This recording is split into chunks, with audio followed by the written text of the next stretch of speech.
All right, next what we're going to discuss is our thermostat. What we've installed here is the Honeywell 8000 Pro. Most of these I have them set to auto, but this one is set typically, will just stand straight up on cool at the time.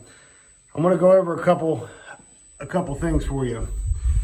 To access this thermostat, okay, there's a couple things that we have going on here.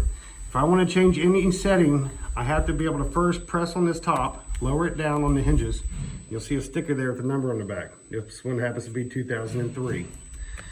So, and most of them are 2002 or 2003. So now I want to hit the menu button on the far right side, and I'm going to scroll down. There's dehumidification. We'll get to that in a minute. I'm going to go all the way down to installer options. From there, I'm going to hit the select button, and I'm going to go through 2003. Okay, now when I select the installer setup, it'll bring me to the actually set up this thermostat. Now, I have to tell you about this because there are some things you might want to change on this. On these thermostats, you can change it to where you can lock anybody out of it at all. Be slow when you do that, and I'll show you why.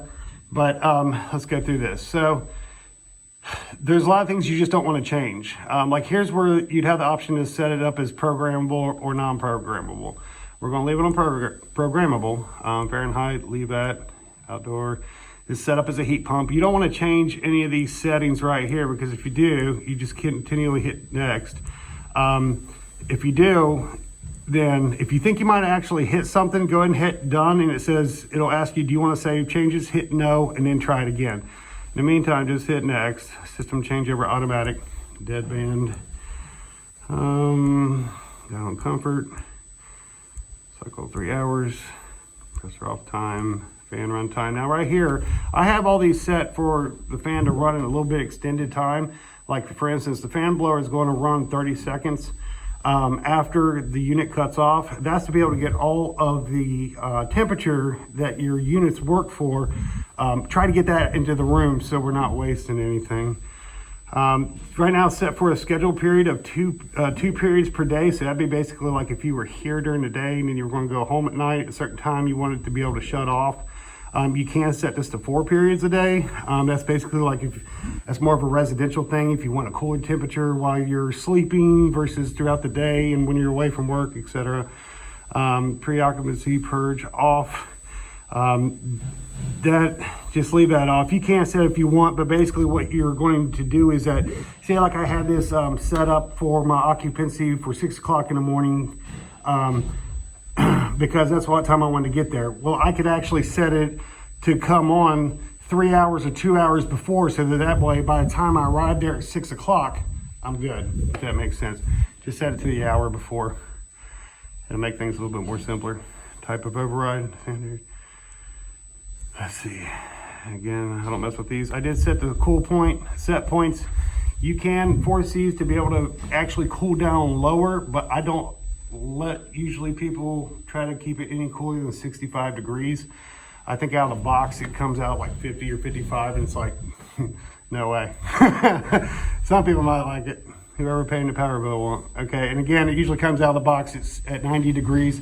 I usually take my heat maximum set point at 78.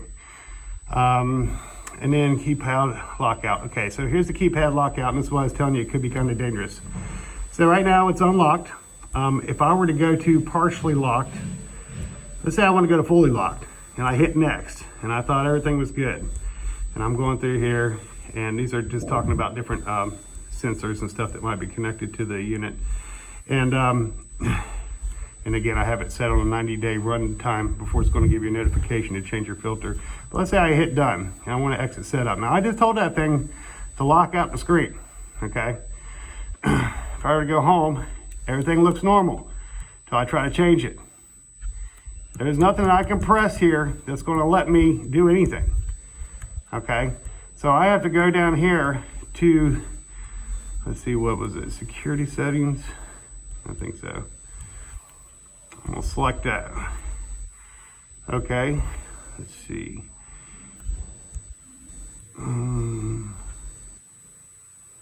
says view schedule. I'm gonna mess up actually, because it gives you an initial 4-digit number, like a 3241, and I don't have that on there. So anyway, basically what's going to happen is going to give you, because I like to go and reset this, but where you go to hit, when you first time you hit security settings, it's going to give you a 4-digit passcode. If you do not have that 4-digit passcode written down somewhere, you don't have a chance to recover it later without doing a reset to the entire thing. So make sure if you're going to set it up to where you got little hands that are going to be touching things, you're trying to lock people out, and you don't want to just install a regular plastic box over it, make sure you write those down, and it's going to generate it for you. It's nothing that you can pick out. So make sure you write it down. It doesn't give you an option to generate anything. And then, so we won't worry about this right now. I'll address that later. But just to show you how quick it can go bad when you start pressing buttons, there you go. But that's pretty much it on these. There is a dehumidification that I can show you on the next one. I'll be able to explain how that works.